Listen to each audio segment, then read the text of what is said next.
Hello friends, I am रजत। सो आज हम हमारा हिस्ट्री का चैप्टर नेशनलिज्म इन इंडिया के most important question and previous year question practice करेंगे, जिनके एग्जाम्स में आने के बहुत ज़्यादा चांसेस हैं।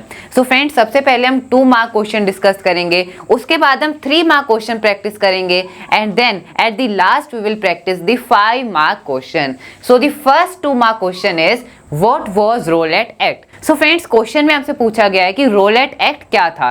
सो सबसे पहले हम इसका आंसर रीड कर लेते हैं, उसके बाद हम उसे समझेंगे।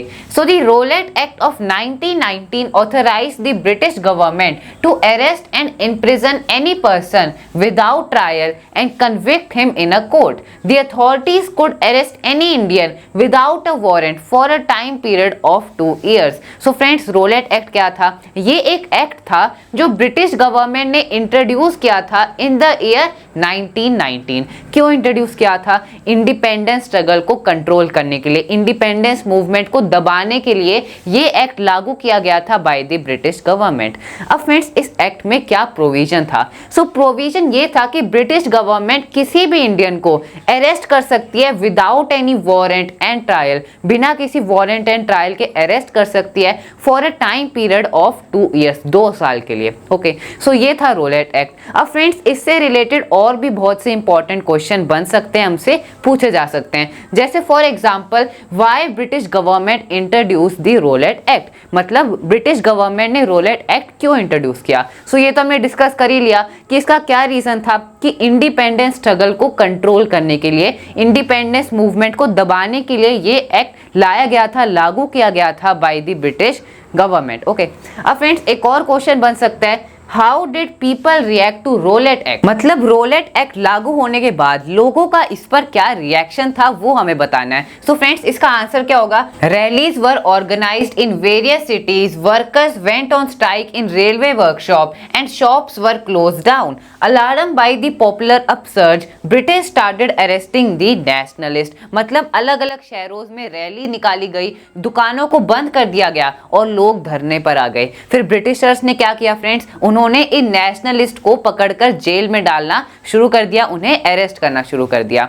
लीडर्स जैसे महात्मा गांधी जी, डॉक्टर सत्यपाल, डॉक्टर किचलू, ऐसे लीडर्स को अरेस्ट कर लिया गया क्योंकि वो रोलेट एक्ट के अगेंस्ट इन प्रोटेस्ट्स को लीड कर रहे थे। ओके, सो ये था फ्रेंड्स लोगों का reaction on the Rowlatt Act. Now let's move on to the next question. So the third 2 mark question is explain the खिलाफत movement. So friends, हमें खिलाफत movement को explain करना है। So सबसे पहले हम इसके explanation को read कर लेते हैं, उसके बाद हम उसे समझेंगे। So खिलाफत movement was from 1919 to 1924. Turkey was defeated in World War I. And there were rumors that a harsh peace treaty was going to be imposed on the Ottoman Emperor, the spiritual head of the Islamic world. To defend the Khalifa's temporal power, a Khilafat committee was formed in Bombay. So friends, देखो, खिलाफत movement 1919 से 1924 तक चली। अब ये movement क्यों launch करी गई, इसका क्या रीजन था? सो रीजन ये था कि वर्ल्ड वॉर 1 में टर्की हार गया था। सो इस वजह से ये अफवाह फैलने लग गई कि उस टाइम पर जो टर्की का राजा था, जो रूलर था खलीफा, उस पर एक बहुत हार्श पीस ट्रीटी इम्पोज करी जाएगी।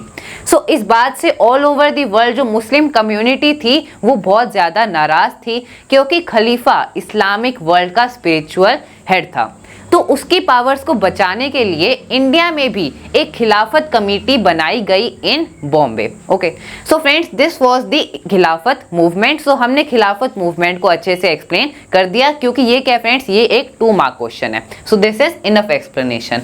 Now friends, the fourth 2 mark question is why did Mahatma Gandhi join the Khilafat issue. So friends, question में हमसे पूछा जा रहा है कि महात्मा गांधी जी ने खिलाफत इशू को क्यों ज्वाइन करा, why did he join the Khilafat issue. So friends, इसका रीजन क्या है? Mahatma Gandhi now felt the need to launch a more broad based movement in India, but he was certain that no such movement could be organised without bringing the Hindus and Muslims closer together. One way of doing this he felt was to take up the Khilafat issue.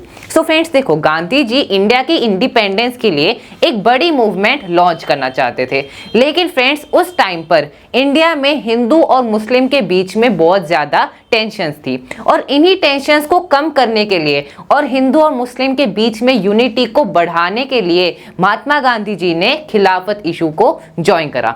So this was the reason why Mahatma Gandhi joined the Khilafat issue. Okay, so now friends, the fifth question is what is the idea of satyagraha. So question is asking कि सत्याग्रह का idea क्या था, सत्याग्रह किस idea पर based था, सत्याग्रह का principal.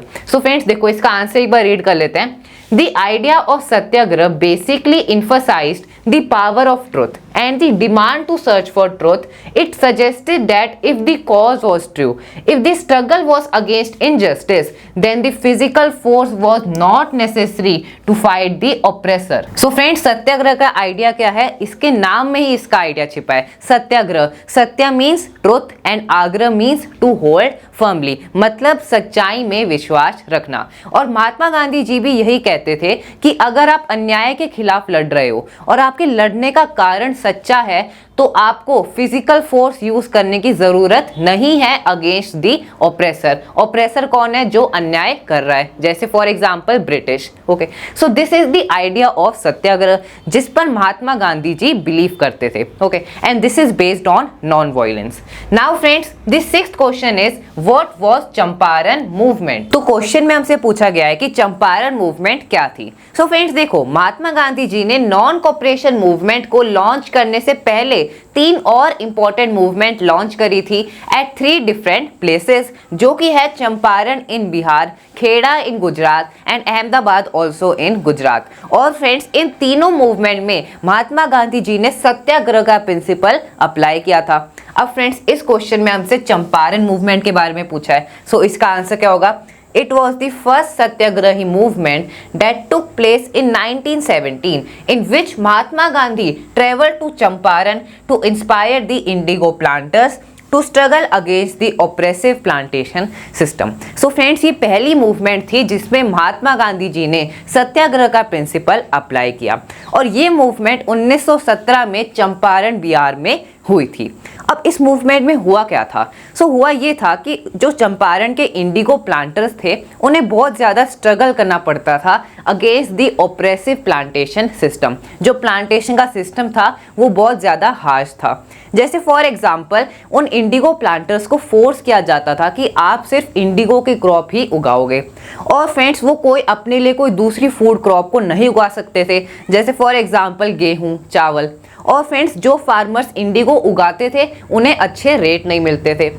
इन्हीं वजह से इसीलिए महात्मा गांधी जी ने इंडिगो प्लांटर्स को लीड करा और ब्रिटिश गवर्नमेंट के अगेंस्ट इस प्रोटेस्ट को लॉन्च करा।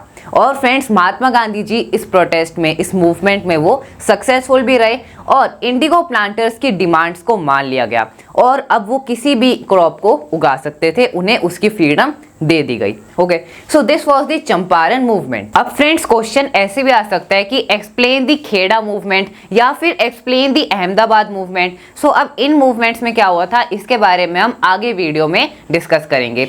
Now let's move on. हमने कुछ इंपॉर्टेंट 2 मार्क क्वेश्चन डिस्कस कर लिए हैं जो कि जिनके एग्जाम्स में आने के बहुत ज़्यादा चांसेस हैं, और उनसे रिलेटेड और क्या क्या क्वेश्चन बन सकते हैं वो भी हमने डिस्कस कर लिया है। अब friends, now we will discuss the 3 mark question, जो इंपॉर्टेंट 3 मार्क क्वेश्चन है। Let's start. The first important 3 mark question is what was the main reason to withdraw the non-cooperation movement? Friends, question में हमसे पूछा गया है कि non cooperation movement को withdraw करने के, कॉल ऑफ करने के क्या क्या कारण थे, व्हाट वर द रीजंस। महात्मा गांधी जी ने नॉन कॉपरेशन मूवमेंट को क्यों विड्रॉ करा। फ्रेंड्स, इसका आंसर है Gandhi ji decided to withdraw the non cooperation movement due to various incidents of violence perpetrated by the masses.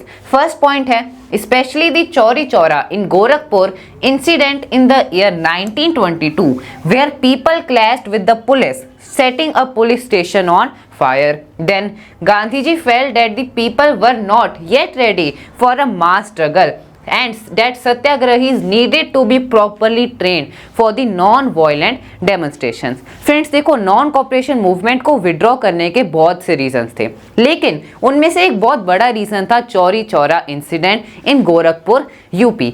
Chauri Chaura में जो नॉन कॉपरेशन मूवमेंट थी वो वायलेंट हो गया, जिसकी वजह से लोगों ने पुलिस स्टेशन में आग लगा दी और 22 पुलिसमैन और 3 सिविलियंस की मौत हो गई। और फ्रेंड्स, जैसा कि हम जानते हैं कि महात्मा गांधी जी वॉयलेंस के बिल्कुल अगेंस्ट थे और वो सत्याग्रह के प्रिंसिपल में बिलीव रखते थे, which is based on non violence. So इस वजह से महात्मा गांधी जी ने नॉन कॉपरेशन मूवमेंट को विड्रॉ कर दिया। सो बहुत से रीजन थे, लेकिन ये सबसे बड़ा रीजन था। So friends, now let's move on. अब डिस्कस करते हैं second question, which is what was the impact of the first world war on the economic condition in India. So friends, question में हमसे पूछा गया है कि फर्स्ट वर्ल्ड वॉर का इंडियन इकोनॉमी पर क्या इम्पैक्ट हुआ। सो सबसे पहले हम इसके आंसर को रीड करते हैं, उसके बाद हम उसे पॉइंट बाय पॉइंट समझेंगे। सो the war created a new economic and political situation. First point, it led to a huge increase in defense expenditure, which was financed by war loans, and increasing taxes, custom duties were raised and income tax introduced. So friends देखो, first world war 1914 से 1918 तक चला और इसमें Britishers भी involve थे जो उस टाइम पर इंडिया पर शासन कर रहे थे। तो वॉर लड़ने के लिए हर कंट्री को पैसे की रिक्वायरमेंट होती है और उस रिक्वायरमेंट को फुलफिल करने के लिए ब्रिटिशर्स ने अलग अलग कंट्री से लोन्स लिए, वॉर लोन्स लिए। अब फ्रेंड्स, इन लोन्स को रीपे करने के लिए, उन्हें चुकाने के लिए ब्रिटिशर्स ने अपनी कॉलोनीज जैसे साउथ अफ्रीका, इंडिया पर आइटम्स में टैक्सेस बढ़ा दिए और टैक्सेस बढ़ने की वजह से जो महंगाई थी वो बढ़ गई। Okay, so this is the first point. Then second point is through the war years prices increased, doubling between 1913 and 1918, leading to extreme hardship for the common people. So ये तो हमने पहले पॉइंट में डिस्कस कर लिया कि taxes बढ़ने की वजह से महंगाई बढ़ गई और प्राइसेस डबल हो गए बिटवीन 1913 एंड 1918, जिसकी वजह से लोगों को बहुत ज्यादा सफर करना पड़ा in India. Then friends, third point है, on the other hand, business group reaped fabulous profit from the war. The war created a demand for the industrial goods like jute bags, cloth, rails, and caused a decline of import from other countries into India.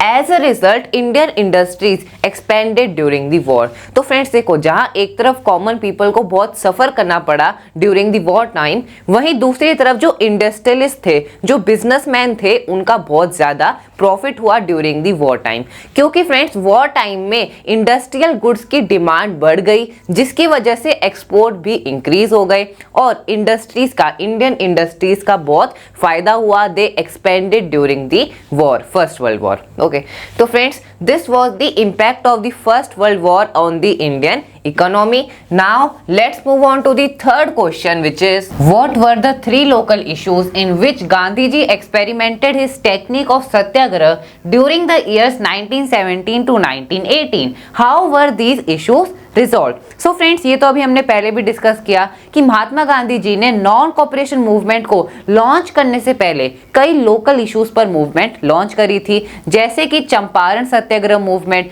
Kheda Satyagraha movement और अहमदाबाद सत्याग्रह movement. सो इन्हीं के बारे में हमसे question में पूछा गया है। So the answer is the 3 local issues were Champaran Satyagraha, Kheda Satyagraha and the Ahmedabad Satyagraha.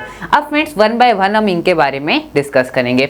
First movement is Champaran Satyagraha 1917. In the first experiment, indigo farmers were encouraged to raise their voice against the oppressive policies of the British. Their demands were sanctioned. So friends, ये तो अभी हमने एक 2 mark question में भी discuss किया ही था कि महात्मा गांधी जी ने चंपारण सत्याग्रह मूवमेंट इंडिगो प्लांटर्स के लिए की थी, क्योंकि हम जानते हैं कि उस टाइम पर इंडिगो प्लांटर्स को बहुत ज्यादा डिस्क्रिमिनेट किया जाता था बाय दी ब्रिटिशर्स। सो इसी डिस्क्रिमिनेशन के अगेंस्ट महात्मा गांधी जी ने चंपारण सत्याग्रह मूवमेंट की और इसमें वो सक्सेसफुल भी रहे, यानी कि उनकी डिमांड्स को मान लिया गया। Okay, now friends, the second movement is Kheda Satyagraha 1918. The second experiment was for the farmers who were unable to pay the revenue because of the famine and plague epidemic. The recovery was waived off. So friends, second satyagrahi movement Kheda Gujarat में हुई थी इन the year 1918।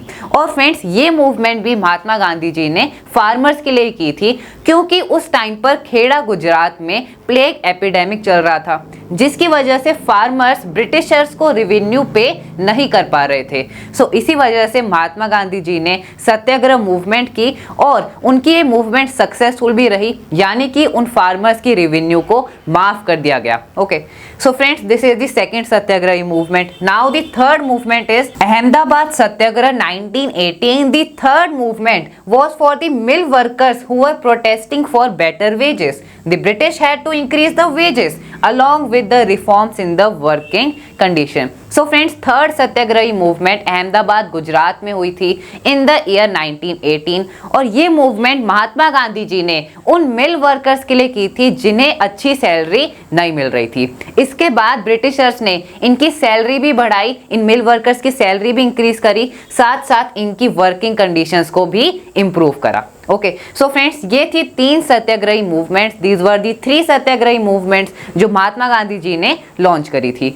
So now let's move on to the fourth question, which is explain the impact of non cooperation movement in the economic field. So friends, question में हमसे पूछा जा रहा है कि नॉन कॉपरेशन मूवमेंट का इंडियन इकोनॉमी पर क्या इंपैक्ट था। सो सबसे पहले हम इसका आंसर को रीड कर लेते हैं। The effect of non-cooperation on the economic front were dramatic. Okay, so देखते हैं, फर्स्ट पॉइंट है foreign goods were boycotted, liquor shop picketed and foreign clothes burnt in huge bonfires.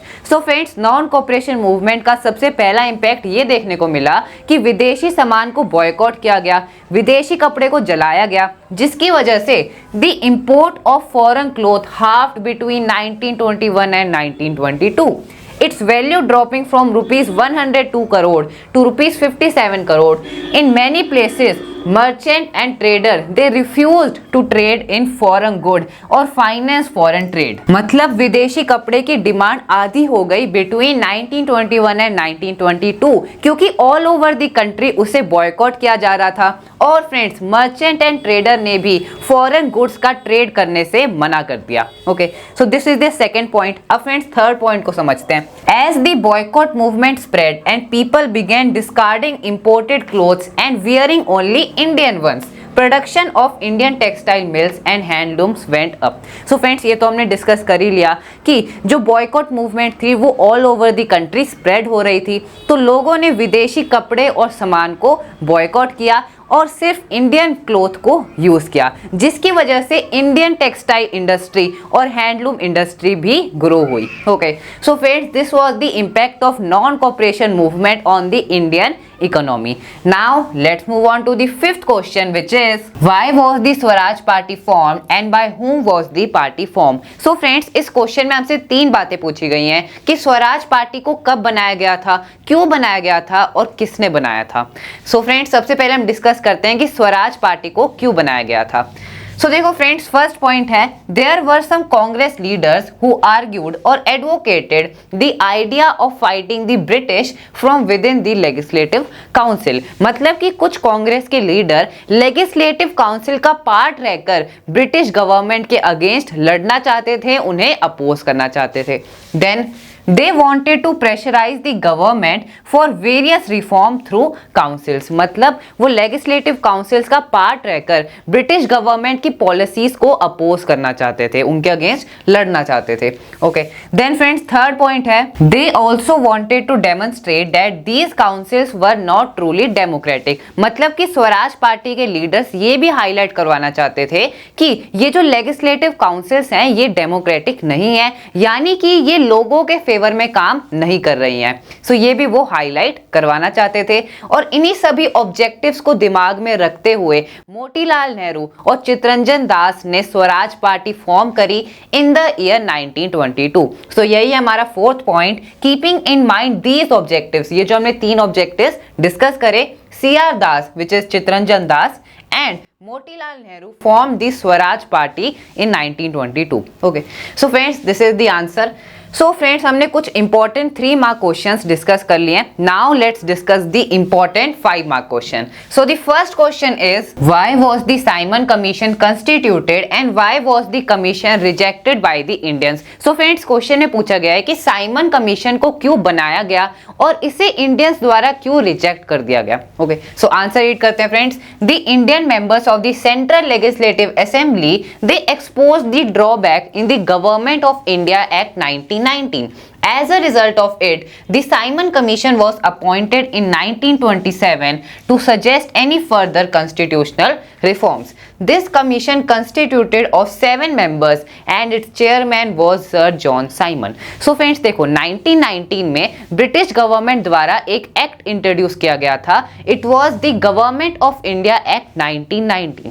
लेकिन फ्रेंड्स, इस act में बहुत सी प्रॉब्लम्स थी. सो इन्हीं problems को सॉल्व करने के लिए, उसमें कुछ चेंजेस को सजेस्ट करने के लिए एक कमीशन बनाई गई बाय द ब्रिटिश गवर्नमेंट और उस कमीशन का नाम था साइमन कमीशन. और क्योंकि उसका जो चेयरमैन था, उस कमीशन का चेयरमैन, उनका नाम था सर जॉन साइमन, तो उन्हीं के नाम पर इस कमीशन का नाम था साइमन कमीशन. अब फ्रेंड्स, हम डिस्कस करते हैं कि साइमन कमीशन को इंडियंस द्वारा क्यों बॉयकॉट किया गया, इसके क्या रीजन थे. सो देखो, however Indians boycotted the commission because, first सबसे बड़ा रीजन है इसका, that there was no Indian member in this commission. मतलब कि साइमन कमीशन इंडिया के कॉन्स्टिट्यूशन में चेंजेस करने के लिए बनाई गई थी, लेकिन फ्रेंड्स उस कमीशन में कोई इंडियन मेंबर था ही नहीं. सो यही इसकी सबसे बड़ी प्रॉब्लम थी, that there was no Indian member in the commission. अब फ्रेंड्स पढ़ते हैं second point. The terms of the commission's appointment didn't give any indication of Swaraj while the main demand of the Indians was only Swaraj. तो friends, जैसा कि हमने पहले point में discuss किया कि जो साइमन कमीशन थी उसमें एक भी इंडियन मेंबर नहीं था.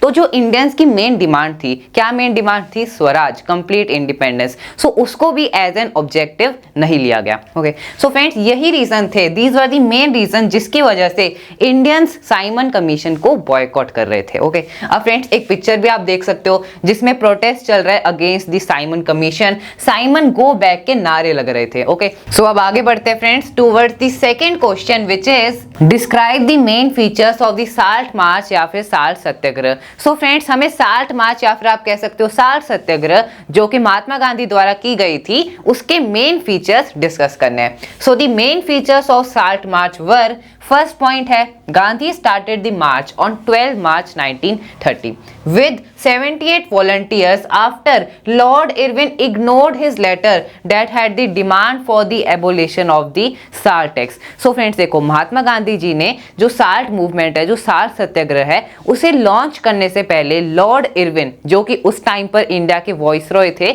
उन्हें एक लेटर लिखा और उस लेटर में महात्मा गांधी जी ने अपनी 11 डिमांड्स लिखी, 11 डिमांड्स बताई और उनमें से एक डिमांड साल्ट टैक्स को एबॉलिश करने की भी थी, साल्ट टैक्स को हटाने की भी उनमें से एक डिमांड थी. लेकिन फ्रेंड्स जो वॉइसरॉय थे लॉर्ड इरविन, उन्होंने महात्मा गांधी जी की इन डिमांड्स को नहीं माना और फिर महात्मा गांधी जी ने सिविल डिसोबीडियंस मूवमेंट को लॉन्च किया. And friends, civil disobedience movement start हुई, किससे स्टार्ट हुई? साल्ट सत्याग्रह से स्टार्ट हुई, साल्ट मार्च से स्टार्ट हुई. Okay, then friends second point है, the march cover 240 miles over 24 days starting from Sabarmati to the Gujarati town of Dandi. Gandhi was accompanied by thousands of people. So friends, ये movement Sabarmati आश्रम से डांडी तक हुई थी और इसीलिए इसे डांडी मार्च भी कहा जाता है. और फ्रेंड्स इस मूवमेंट में हजारों की संख्या में लोगों ने महात्मा गांधी जी का साथ दिया था. ओके, अब फ्रेंड्स थर्ड पॉइंट क्या है? He reached Dandi on 6th April, manufactured salt from the sea water and violated the law. तो फ्रेंड्स जैसे ही महात्मा गांधी जी डांडी पहुंचे तो वहां से उन्होंने क्या करा? सी वाटर से साल्ट मैन्युफैक्चर करा by boiling the sea water और साल्ट लॉ को ब्रेक करा, वॉयलेट करा. ओके, तो फ्रेंड्स ये हमने डिस्कस कर लिया the main features of the salt march. Okay, अब फ्रेंड्स आप क्वेश्चन आता है कि साल्ट लॉ क्या था? सो साल्ट लॉ फ्रेंड्स ये एक लॉ था जो ब्रिटिश गवर्नमेंट ने इंट्रोड्यूस किया था. अब इसमें प्रोविजन क्या था? सो प्रोविजन ये था कि ब्रिटिश गवर्नमेंट ने हर एक इंडियन को बैन कर दिया था कि कोई भी इंडियन सी वाटर से साल्ट मैन्युफैक्चर नहीं करेगा और ना ही उसे मार्केट में सेल करेगा. Okay, so this was the salt law. अब फ्रेंड्स क्वेश्चन ऐसे भी आ सकता है कि महात्मा गांधी जी ने साल्ट सत्याग्रह मूवमेंट को क्यों लॉन्च करा, उसका क्या कारण था? सो रीजन ये था कि नमक हर घर की रिक्वायरमेंट होती है और नमक ब्रिटिशर्स ने बहुत महंगा किया हुआ था, उस पर बहुत ज़्यादा टैक्स लगाया हुआ था और सी वाटर से साल्ट मैन्युफैक्चरिंग पर भी बैन लगाया हुआ था।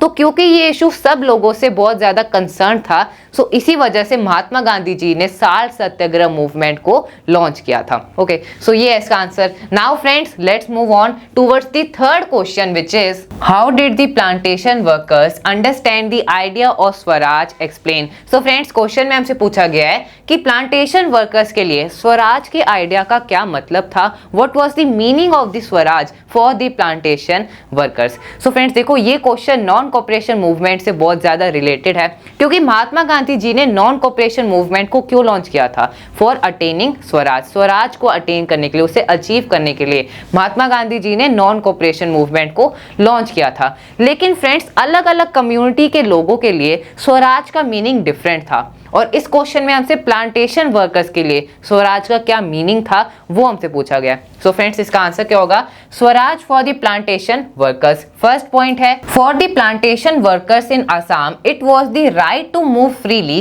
From the enclose spaces they were in and being able to connect to their villages. So friends, जो आसाम के जो टी गार्डन्स थे उसमें जो प्लांटेशन वर्कर्स थे उनके लिए स्वराज का क्या मतलब था कि वो उन प्लांटेशन से बाहर जा सके, अपने गांव जा सके। So that was the meaning of Swaraj for those plantation worker, कि वो अपनी प्लांटेशन से बाहर जा सके, उन्हें वहां पर इंक्लोज रखा जाता था। Okay, so this was that. Now friends, second point है, through the Inland Immigration Act they were rarely given permission to get out of the tea plantation act। so friends देखो, जब Inland Immigration Act लाया गया by the British government, so उस act में plantation workers को plantation से बाहर जाने की परमिशन दे दी गई, लेकिन फ्रेंड्स बहुत रेयरली ही प्लांटेशन वर्कर्स को बाहर जाने दिया जाता था, अपने गांव जाने दिया जाता था। ओके, अब फ्रेंड्स देखते हैं, हम डिस्कस करते हैं third point. When they heard of non cooperation movement, thousand of worker डिफाइड the authorities, left the plantation and headed home and thought that Gandhi would give them land।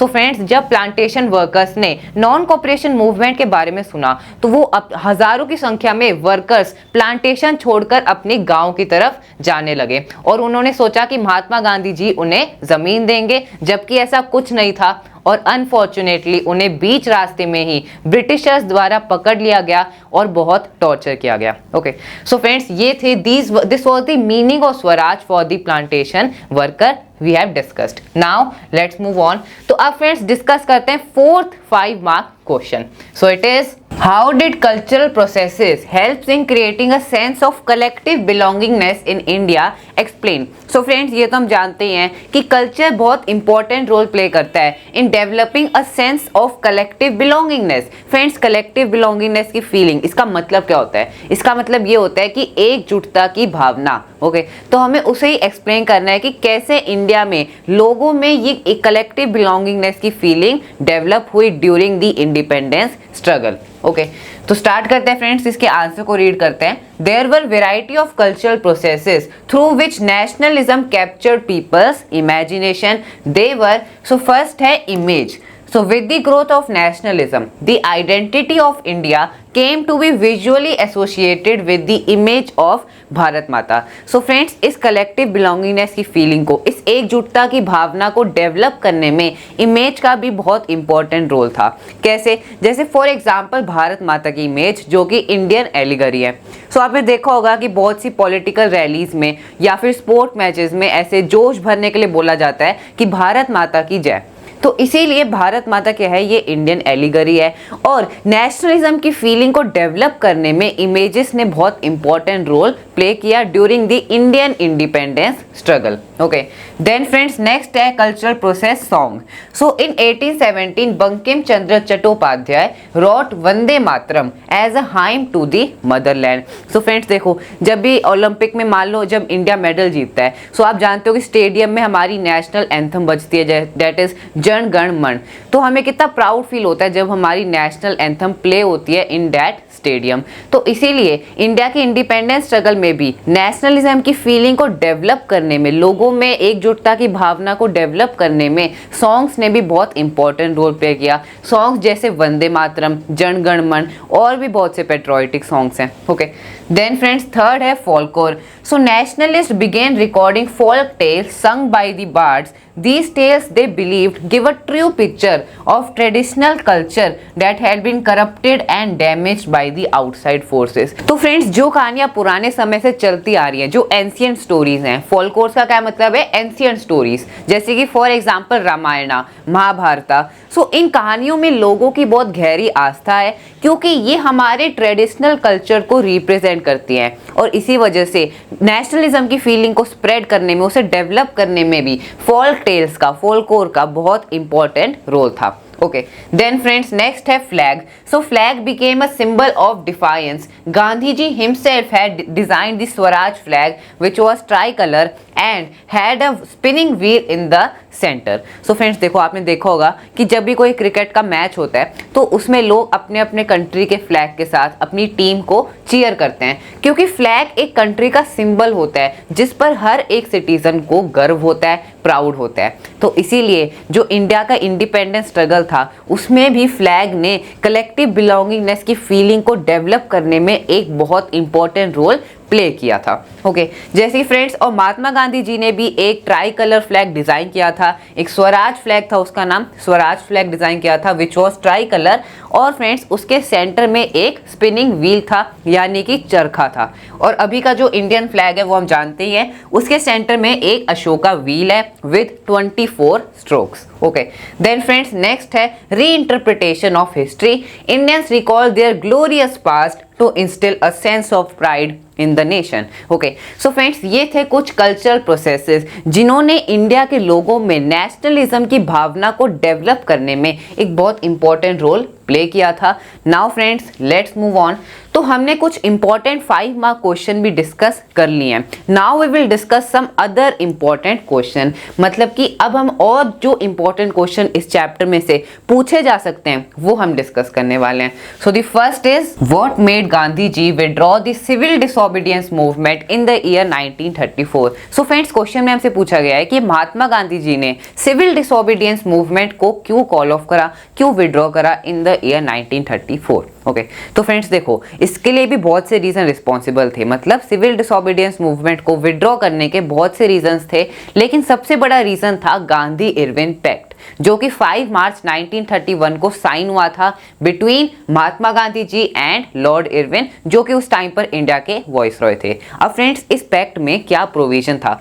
So provision ये था कि British government सभी political prisoners को release कर देगी जो civil disobedience movement में arrest हुए थे ड्यू टू प्रोटेस्ट, और महात्मा गांधी जी सिविल डिसोबीडियंस मूवमेंट को कॉल ऑफ कर देंगे, उसे बंद कर देंगे। तो ये था बीच में, ये था पैक्ट, ये इसमें प्रोविजन था। और फ्रेंड्स ये जो पैक्ट था ये सक्सेसफुल भी रहा, यानी कि सिविल डिसोबीडियंस मूवमेंट को विड्रॉ कर दिया गया और जो जो पॉलिटिकल प्रिजनर्स थे उन्हें रिलीज कर दिया गया। ओके, लेकिन फ्रेंड्स यहाँ पर एक और प्रोविजन था गांधी इरविन पैक्ट में, वो था कि महात्मा गांधी जी सेकेंड राउंड टेबल कॉन्फ्रेंस जो कि लंदन में होनी थी उसमें पार्ट लेंगे, क्योंकि जो फर्स्ट राउंड टेबल कॉन्फ्रेंस हुई थी वो एक फेलियर साबित हुई उसमें, क्योंकि इंडियन नेशनल कांग्रेस में उसमें पार्ट नहीं लिया, तो वो एक फेलियर थी। लेकिन ब्रिटिश गवर्नमेंट ने कहा कि महात्मा गांधी जी को सेकेंड राउंड टेबल कॉन्फ्रेंस में पार्ट लेना होगा। ओके, तो ये फ्रेंड्स पैक्ट साइन हुआ, इट वाज सक्सेसफुल।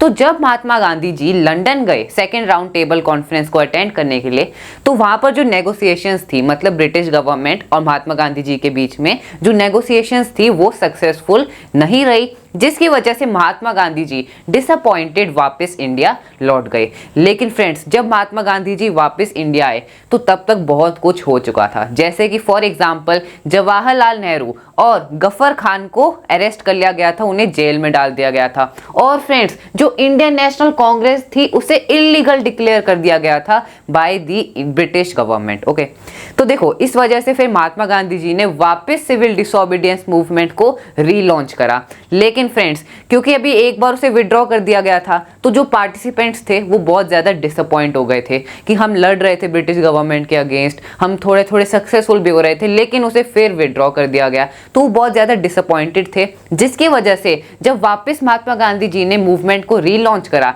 उन्होंने उसमें एक्टिवली पार्टिसिपेशन नहीं किया। ओके, तो इस वजह से सिर्फ एक साल के अंदर सिविल डिसोबीडियंस मूवमेंट वापस उसने अपना मोमेंटम लॉस्ट कर दिया और वापस उसे विड्रॉ करना पड़ा इन द ईयर 1934। ओके, तो फ्रेंड्स सिविल डिसोबीडियंस मूवमेंट दो बार विड्रॉ हुई, एक तो गांधी इरविन पैक्ट की वजह से और एक क्योंकि जब वो वापस आए थे ज़्यादा एक्टिवली पार्टिसिपेट नहीं किया पार्टिसिपेंट्स ने, जिसकी वजह से उसे वापस कॉल ऑफ करना पड़ा। ओके, तो ये था friends, this is how civil disobedience movement got withdrawed in the year 1934। Okay, then friends next important question is how participants saw the civil disobedience movement. So friends question में हमसे पूछा गया है कि कैसे अलग अलग पार्टिसिपेंट्स ने सिविल डिसोबीडियंस मूवमेंट को देखा, उसे इंटरप्रेट करा। तो देखो सबसे पहले बात करते हैं रिच और पुअर पीसेंट्स की।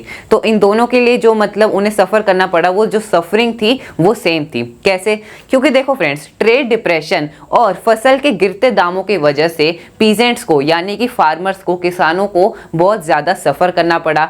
इसीलिए उनकी ये रिक्वेस्ट थी कि ब्रिटिश गवर्नमेंट उनकी रेवेन्यू माफ कर दे, उन्हें जो रेवेन्यू पे करनी पड़ती थी ब्रिटिश गवर्नमेंट को वो माफ हो जाए। तो उनके लिए स्वराज का मतलब क्या था? सिविल डिसोबीडियंस मूवमेंट में सभी का मेन एम क्या था? Swaraj, complete independence. तो उनके लिए स्वराज का मतलब था कि उनकी रेवेन्यू माफ हो जाए। ओके, अब फ्रेंड्स नेक्स्ट बात करते हैं वुमेन्स की। सो वुमेन्स ने भी सिविल डिसोबीडियंस मूवमेंट में बहुत एक्टिवली पार्टिसिपेट किया और उन्होंने 60 लॉ को भी ब्रेक किया। फॉरेन जो क्लोथ्स थे उन्हें भी बॉयकॉट किया, फॉरेन गुड्स को बॉयकॉट किया, जिसकी वजह से बहुत सी वुमेन्स जेल भी गई। तो फ्रेंड्स वुमेन का सिविल डिसोबीडियंस मूवमेंट में बहुत एक्टिव पार्टिसिपेशन था। अब फ्रेंड्स अब बात करते हैं next group of people which is businessman. तो बिजनेसमैन और इंडस्ट्रियलिस्ट ने भी सिविल डिसोबीडियंस मूवमेंट में बहुत एक्टिवली पार्टिसिपेट किया। इसका रीजन क्या था? तो इसका रीजन ये था फ्रेंड्स, क्योंकि जो इंडस्ट्रियलिस्ट और बिजनेसमैन थे वो ये चाहते थे कि उनका जो बिजनेस है, उनकी जो इंडस्ट्री है वो स्मूथली चले और जो गवर्नमेंट है वो उन पर ज्यादा रिस्ट्रिक्शंस ना लगाए। तो उन्हीं रिस्ट्रिक्शंस जो लगाई हुई थी उनके अगेंस्ट वो सभी लड़ रहे थे, इसीलिए उन्होंने उसमें सिविल डिसोबीडियंस मूवमेंट में एक्टिवली पार्टिसिपेट किया। तो फ्रेंड्स अब इससे हम ये समझ सकते हैं कि अलग अलग पार्टिसिपेंट्स के लिए, अलग अलग ग्रुप ऑफ पीपल के लिए जो स्वराज था उसका मीनिंग डिफरेंट था। ओके, उनका एम डिफरेंट था। So this is how participants saw the civil disobedience movement in India. Now friends discuss करते हैं next important question which is when and why was the Poona pact sign. अब friends Poona pact का भी NCERT में discussion है। तो Poona pact कब sign हुआ था और क्यों साइन हुआ था, उसका क्या रीजन था, ये हमसे क्वेश्चन में पूछा गया। तो देखो सबसे पहले तो पूना पैक्ट साइन हुआ था महात्मा गांधी जी और डॉक्टर बी आर अम्बेडकर के बीच। अब ये क्यों साइन हुआ था? सो रीजन ये था कि बी आर अम्बेडकर जब सेकेंड राउंड टेबल कॉन्फ्रेंस चल रही थी तो doctor B R Ambedkar Dalits के लिए, जो डिप्रेस्ड क्लासेस हैं मतलब कि पिछड़ी जाती हैं, उनके लिए सेपरेट इलेक्टोरेट्स की डिमांड रख रहे थे in the second round table conference. लेकिन फ्रेंड्स महात्मा गांधी जी इसके खिलाफ थे, इसके अगेंस्ट थे, क्योंकि महात्मा गांधी जी का मानना था कि अगर दलित्स के लिए या फिर डिप्रेस्ड क्लासेस के लिए सेपरेट इलेक्टोरेट्स होंगे सो इससे जो सोसाइटी है उसमें डिवीजन बढ़ेगा।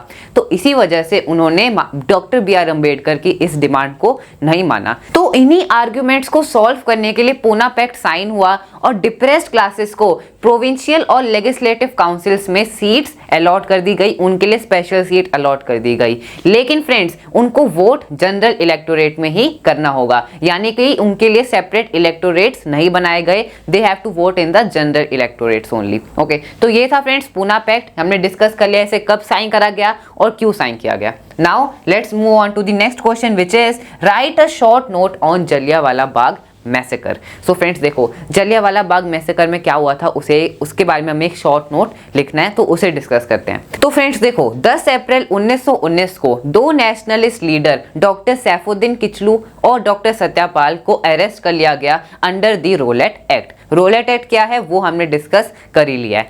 तो इन्हीं अरेस्ट के अगेंस्ट प्रोटेस्ट करने के लिए 13 अप्रैल 1919 को अमृतसर के जलियांवाला बाग में कुछ लोग इकट्ठे हुए और इन अरेस्ट के खिलाफ प्रोटेस्ट करने के लिए और साथ साथ बैसाखी के फेस्टिवल को सेलिब्रेट करने के लिए। लेकिन फ्रेंड्स, उस टाइम पर अमृतसर में मार्शल लॉ लगा हुआ था, यानी कि पब्लिक गैदरिंग्स अलाउड नहीं थी। और जैसे ही ये बात उस टाइम के अमृतसर के मिलिट्री कमांडर को पता चली कि जलियांवाला बाग में गैदरिंग हुई है इतनी बड़ी रोलेट एक्ट के अगेंस्ट प्रोटेस्ट करने के लिए, तो तुरंत एक्शन लेते हुए वो कुछ पुलिस के जवानों के साथ वहां पहुंचे और वहां का जो एकमात्र गेट था, एंट्रेंस गेट था, उसे ब्लॉक कर दिया और अंधाधुंध फायरिंग करने के ऑर्डर दे दिए।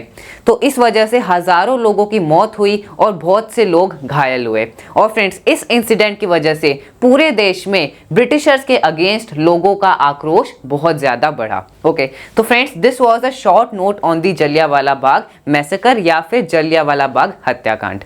Now let's move on to the next important question. So ये फ्रेंड्स लास्ट 2 इंपॉर्टेंट क्वेश्चन है। Okay, so it is explain the limitations of the civil disobedience movement. So friends, हमें सिविल डिसोबीडियंस मूवमेंट की limitations discuss करनी है, यानी कि civil disobedience movement किन कारणों की वजह से सक्सेसफुल नहीं रही, वो हमें बताना है। सो फ्रेंड्स देखो, सबसे पहली लिमिटेशन है लिमिटेड पार्टिसिपेशन ऑफ दलित्स, यानी कि जो पिछड़ी जाति हैं उन्हें क्या कहा जाता था उस टाइम पर, अनटचेबल्स। तो उनकी जो पार्टिसिपेशन थी मूवमेंट में वो बहुत ज्यादा कम थी, लिमिटेड थी। इसके क्या रीजन थे? रीजन ये था कि उन्हें सोसाइटी में इक्वल ट्रीटमेंट नहीं मिलता था, उन्हें बहुत ज्यादा डिस्क्रिमिनेट किया जाता था और इस वजह से उन्होंने मूवमेंट में पार्टिसिपेट बहुत कम करा। ओके, ये हमने डिस्कस कर लिया, ये इसका पहली लिमिटेशन है। Then no participation of Muslims. So यहाँ पे करेक्शन है फ्रेंड्स, थोड़ा मुस्लिम्स लिखा है यहाँ पर।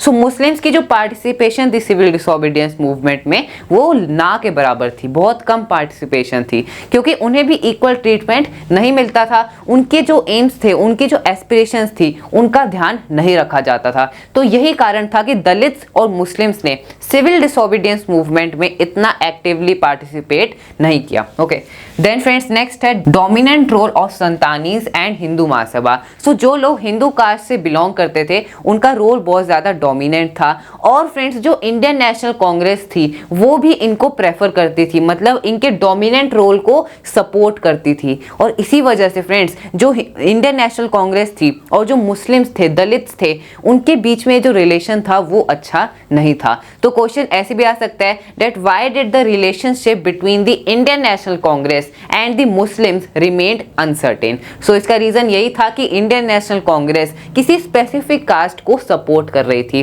That is the Sanatanis and the Hindu Mahasabha. Okay, then clash between B R. Ambedkar and Mahatma Gandhi. So ये हमने डिस्कस कर ही लिया कि पूना पैक्ट में उस क्लैश को सॉल्व करा गया, क्योंकि बी.आर. अंबेडकर दलित्स के लिए क्या सेपरेट इलेक्टोरेट्स की डिमांड रख रहे थे, जबकि महात्मा गांधी जी उसके खिलाफ थे, उसके अगेंस्ट थे। Then different aspirations of participants, ये भी हमने डिस्कस कर लिया कि अलग अलग ग्रुप ऑफ पीपल के लिए, अलग अलग पार्टिसिपेंट्स के लिए स्वराज का मीनिंग डिफरेंट था और इस वजह से ये भी क्या बन जाता है, ये एक लिमिटेशन है सिविल डिसोबीडियंस मूवमेंट की, क्योंकि अगर सबका एम सेम होगा तो जो मूवमेंट है वो ऑब्वियसली सक्सेसफुल रहेगी। ओके, सो फ्रेंड्स, ये these are some limitations of the civil disobedience movement. Now friends, last question है how did the non cooperation movement unfold in cities and towns in India. तो friends, non cooperation movement को अलग अलग stages में उसे unfold किया गया, उसे लॉन्च किया गया in the cities and towns of India. तो सबसे पहले हम बात करेंगे किसकी, मिडिल क्लास पीपल की। सो मिडिल क्लास पीपल में भी हम सबसे पहले टीचर्स एंड स्टूडेंट्स की बात करते हैं। फ्रेंड्स देखो, टीचर्स और स्टूडेंट्स ने जो जिसमें भी जैसे जो स्टूडेंट्स हैं जो स्कूल्स में पढ़ते हैं, गवर्नमेंट द्वारा जो कंट्रोल्ड हैं, यूनिवर्सिटीज में, कॉलेजेस में, सो उनमें से उन्होंने रिजाइन कर दिया, उसे ड्रॉप आउट कर दिया। और same goes for the teachers ने भी स्कूल, कॉलेजेस और यूनिवर्सिटीज में से जो कि ब्रिटिश गवर्नमेंट द्वारा कंट्रोल थी उनमें से ड्रॉप आउट कर दिया। देन फ्रेंड्स बात करते हैं हम लॉयर्स की। सो जो लॉयर्स थे, जो जजेस थे, उन्होंने भी अपनी लॉ प्रैक्टिस को गिव अप कर दिया। देन जो फॉरेन गुड्स थे, मतलब कि जो ब्रिटिश, यूके से जैसे कोई बाहर से जो गुड्स आते थे, जो आइटम्स आते थे, और जो फॉरेन क्लोथ्स थे उनको बॉयकॉट करना स्टार्ट कर दिया। सो वुमेन्स ने भी बहुत एक्टिवली फॉरेन गुड्स को बॉयकॉट किया। फॉरेन क्लोथ्स को जलाया गया, साथ साथ जो लिक्वर शॉप्स थी उन्हें पिकेट करा गया। ओके, देन फ्रेंड्स ऐसे ये जो नॉन कॉपरेशन मूवमेंट थी वो स्प्रेड हुई ऑल ओवर दी कंट्री, और फ्रेंड्स वो स्टार्ट हुई थी मिडिल क्लास के पार्टिसिपेशन से। ओके, सो फ्रेंड्स हमने इस क्वेश्चन के आंसर को भी डिस्कस कर लिया है, वैसे तो हमने सारे पॉइंट्स को पहले ही डिस्कस करा हुआ है। So friends from this question we came to an end to our video, जिसमें हमने नेशनलिज्म इन इंडिया के most important question plus the previous year question practice करें। आई होप आपको सारे क्वेश्चन अच्छे से क्लियर हो गए हैं। So I will be coming back with some more videos. Till then, that's all. Thank you so much for watching.